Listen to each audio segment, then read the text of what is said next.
So among other things, in these meetings, we have looked at the issue of credit checks and use of credit history by employers. How is it used and what potential impact does it have on various groups who are affected by the laws we enforce? We've looked at the issue of advertisements and other attempts to restrict or prohibit applications, submission of applications for jobs by people who are unemployed.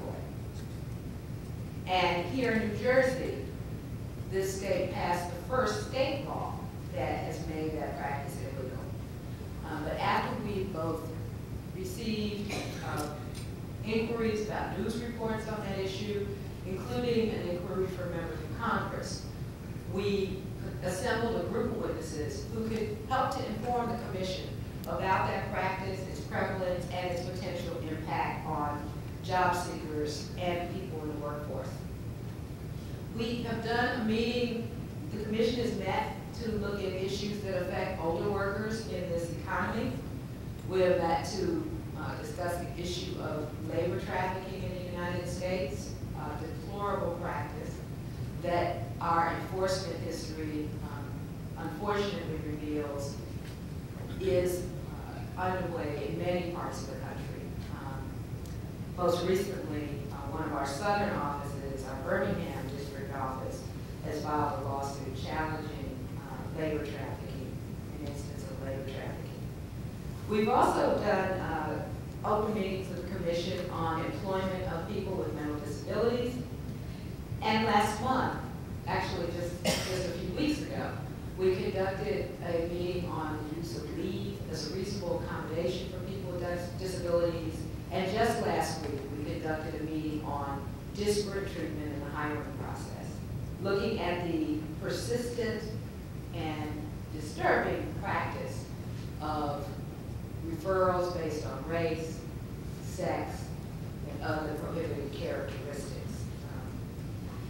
In all of those efforts, what I believe we have is an opportunity, first of all, to remind the public and to inform the public about what the laws we enforce prohibit, what kinds of practices can be adopted to avoid violating the laws, and significantly, whether there are areas that the Commission needs to do more to provide clearer guidance, to step up its enforcement efforts, or otherwise to work to ensure that people of every description have equal access to the job market and have equal opportunity to advance within the workplace.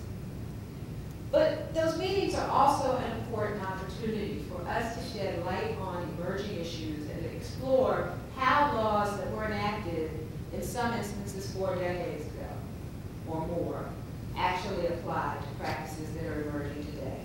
So for example, last week when we had a meeting on disparate treatment and hiring, one of the issues that came up was how internet job applications might be different or the same as the pen and paper job applications that were used before and submitted in person before.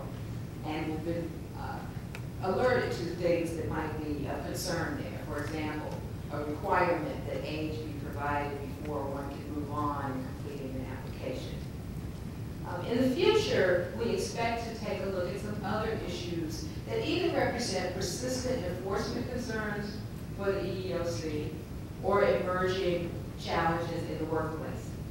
For example, we will take a look, and this is actually the Commission's second look, at the issue of criminal background record checks and arrest and conviction records and how employers may consider and use those in the hiring process or in the promotion process. In the future, we also expect to do a meeting on issues of pregnancy discrimination, which will build upon the Commission's earlier work on caregiver discrimination. What I believe the common theme through all of this work is that we recognize that after 45 years of existence, the EEOC actually marked its 45th anniversary last July, and in a few days we will mark our 46th anniversary of operation. We recognize that some things have changed. Fortunately, some things have changed. Some things have changed significantly. We no longer open newspapers a column that says jobs for men, jobs for women.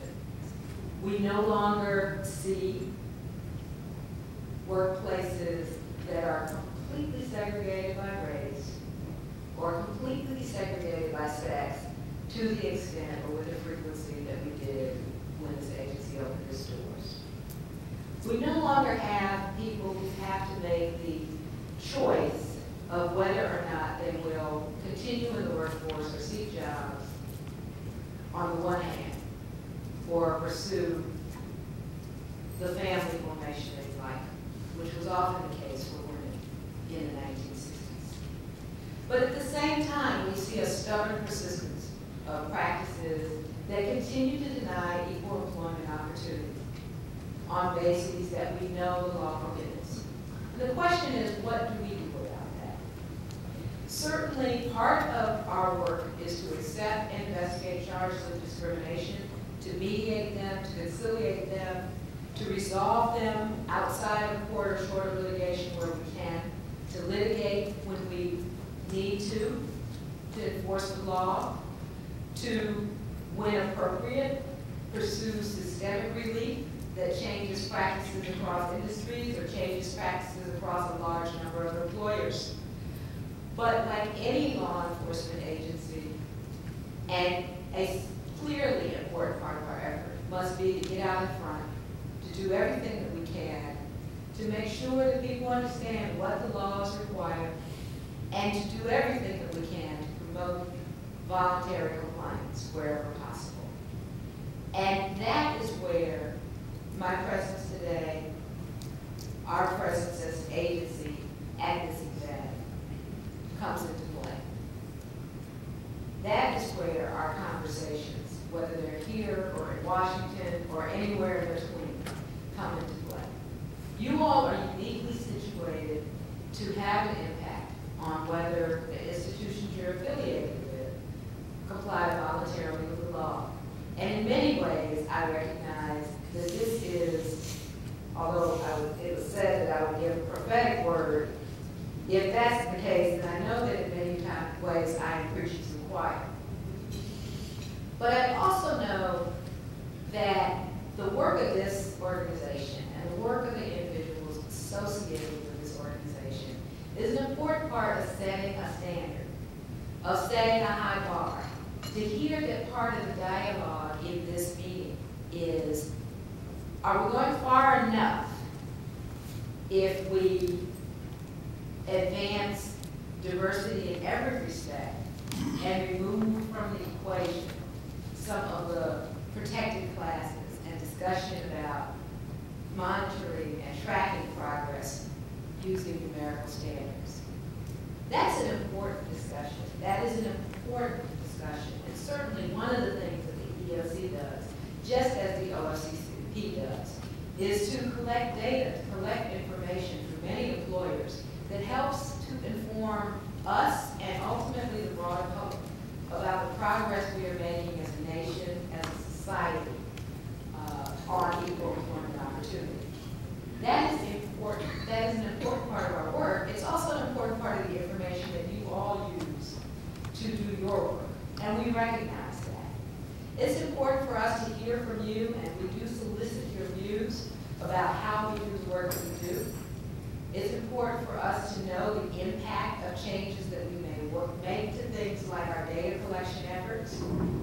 We are currently engaged with the National Academy of Sciences in a study of how we might improve our data collection to get better information about wage disparities and help to improve our enforcement of the Equal Pay Act and Title VII and other laws that prohibit discrimination in payment of wages and benefits. We recognize that ultimately the bar that you helped to set and the standard that you create for good practices in the equal employment context, in the affirmative action context, help to form examples for us to point to be able to say, this is how it can be done. This is how it should be done. This is how your practice could be different, and how it might actually help to achieve your goals of employing, recruiting, retaining, hiring, and leading a diverse workforce more effectively. So for those reasons, I'm very clear. I've said this often to the staff of the EEOC. I've now visited 20 of our 53 offices across the country, and we have 2,500 employees. I've had a chance to meet with many of them. And I often say that I'm very clear that my work is not a solo effort. I once spent time playing as part of the musical ensemble. And there are times when the soloist gets the attention. But in an ensemble, the soloist never stands alone. And what a soloist does is enhanced by what the orchestra or the ensemble that surrounds them does. I recognize that anything that we are able to achieve in the EEOC today doesn't stand in isolation from your work. It stands alongside your work, and we hope and trust it will be in partnership with your work. That is why I'm here today. That is why my colleagues, Spencer Lewis is here today. That is why you will hear from Mary Tiernan tomorrow.